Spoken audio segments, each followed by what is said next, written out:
السلام علیکم ورحمۃ اللہ وبرکاتہ۔ میرے پیارے بھائیوں اور پیاری بہنوں، میں ہوں سعدیہ اشتیاق اور آپ دیکھ رہے ہیں سعدیہ اشتیاق اسلامک یوٹیوب چینل۔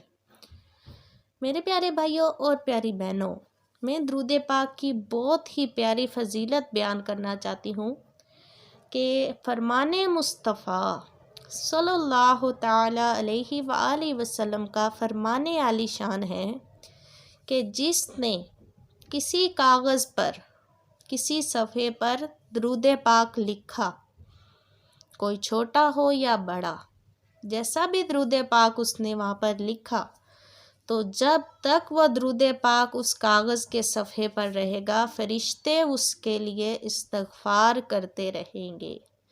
سبحان اللہ عز و جل۔ تو میرے پیارے بھائیوں اور پیاری بہنوں، آپ بھی کسی پیاری سی کوئی بھی پیاری سی کاپی ڈائری آپ نے رکھی ہوگی، ہر انسان رکھتا ہے اپنے لیے، تو آپ نے اس میں بہت ہی پیار سے، بہت ہی اہتمام کے ساتھ آپ بھی درود پاک لکھیں اور اللہ عز و جل سے دعا کریں کہ اللہ عز و جل ہماری پریشانیاں دور کرے۔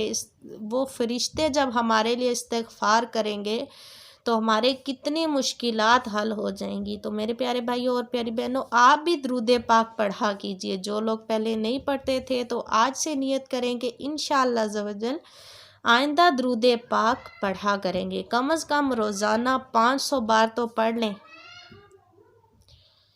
تو میرے پیارے بھائیوں اور پیاری بہنوں، جو انسان چاہتا ہے کہ میں کبھی کسی کا محتاج نہ ہوں، کبھی بھی کسی شخص کا محتاج نہ ہو سوائے اللہ عز و جل کی ذات کے، تو اس کو چاہیے کہ سب سے پہلے اپنی نمازوں کی درستگی فرمائے، اپنی نمازوں کا بہت اہتمام کرے، ٹھیک ہے۔ تو جو میری پیاری پیاری بہنیں ہیں تو وہ اپنے گھر میں ایک مخصوص جگہ رکھیں کہ وہاں پر بچوں کو گندے پاؤں نہ لانے دیں، ایک خاص اہتمام کریں نماز کا، ٹھیک ہے۔ تو صاف ستھری ایک کارنر میں کسی جگہ جائے نماز کے لیے مخصوص کر لیں، وہاں پہ کوئی بچوں کو گند نہ پھیلانے دیں، تو آپ وہاں پہ نمازیں ادا کریں۔ تو آپ کو کوئی بھی پریشانی ہوگی، کوئی بھی مشکلات آئے، 2 نفل پڑھیں تو اسی جگہ پر، ٹھیک ہے، اس کو مسجد بیت کہتے ہیں۔ گھر میں ایک مقام جہاں پہ خواتین نماز پڑھیں اس کو مسجد بیت کہتے ہیں، ٹھیک ہے۔ تو آپ وہاں پہ 2 نفل پڑھ کے بھی کوئی دعا کریں گے نا تو انشاءاللہ عز و جل اللہ پاک قبول فرمائے گا۔ تو جب بھی آپ کوئی وظائف کریں، کوئی نیک کام کریں تو اسی جگہ پر بیٹھ کر کریں، تو دیکھے گا اس عمل کی تاثیر اور بڑھ جائے گی۔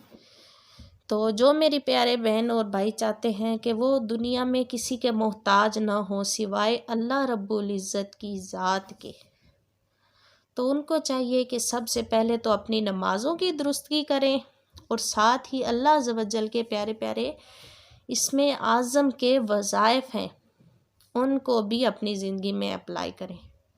تو اسی حوالے سے ایک اللہ عز و جل کا بہت ہی پیارا نام یا حکم، ٹھیک ہے، اس کا آپ نے وظیفہ کرنا ہے۔ اول آخر 11 بار درود پاک پڑھیں اور درمیان میں 21 بار یا حکم کا ورد کریں اور آخر میں اللہ عز و جل کی بارگاہ میں دعا کریں۔ کسی بھی نماز کے بعد آپ یہ کر سکتے ہیں، تو روزانہ 1 بار ضرور کریں، تو انشاءاللہ عز و جل اللہ پاک آپ کو اپنے سوا کسی کا محتاج نہیں کرے گا۔ اور ساتھ ہی اگر آپ کے وظائف وغیرہ کام نہیں کر رہے تو آپ نے کسی قاری صاحب کے پاس، کسی باجی کے پاس جا کے اپنی تجوید سنائے، ٹھیک ہے، کہ کیا ہم درست پڑھ رہے ہیں۔ تو ان میں تجوید کا بہت ایک خاص مقام ہے کہ اگر آپ صحیح تجوید کے ساتھ نہیں پڑھیں گے تو تب بھی معنی بدل جاتے ہیں، ٹھیک ہے۔ تو جب ان کے معنی بدل جائیں گے تو پھر کیسے عمل ہوگا، تو ٹھیک ہے۔